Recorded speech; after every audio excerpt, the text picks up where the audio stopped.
আর এই মুহূর্তে আমরা নজর রাখবো বেঙ্গল কেমিক্যালের সামনে দুর্ঘটনা। চলন্ত স্কুটারে বেপরোয়া গতির লরির ধাক্কা।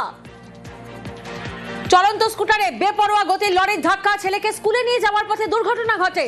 গুরুতর জখম স্কুলের পড়ুয়া এবং তার বাবা। প্রীতি প্রতিনিধি আমাদের সঙ্গে রয়েছেন। প্রীতি, কি জানা যাচ্ছে? দেখো, সাত সকালে ফের কলকাতায় এক পথ দুর্ঘটনা এবং আবারও লরির ধাক্কায় এক পড়ুয়া আহত হয়েছে।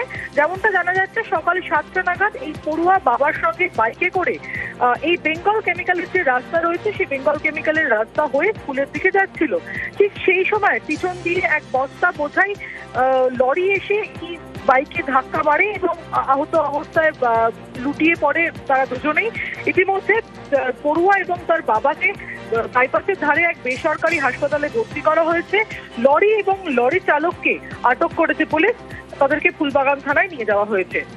কখন এই দুর্ঘটনা ঘটে এবং হাসপাতালে ভর্তি রয়েছেন বাবা ছেলে, তারা কেমন আছেন?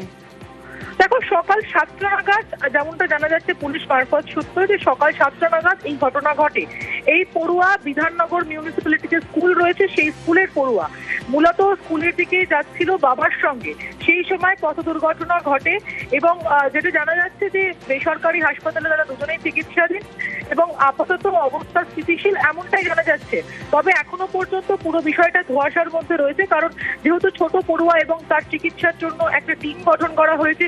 সেই সমস্ত বিষয়ে যতক্ষণ না পর্যন্ত যতক্ষণ না পর্যন্ত বেসরকারি হাসপাতাল থেকে কোনো কিছু জানানো হচ্ছে অফিসিয়ালি, কিছুই বলা যাচ্ছে না প্রিয়াঙ্কা। বেশ।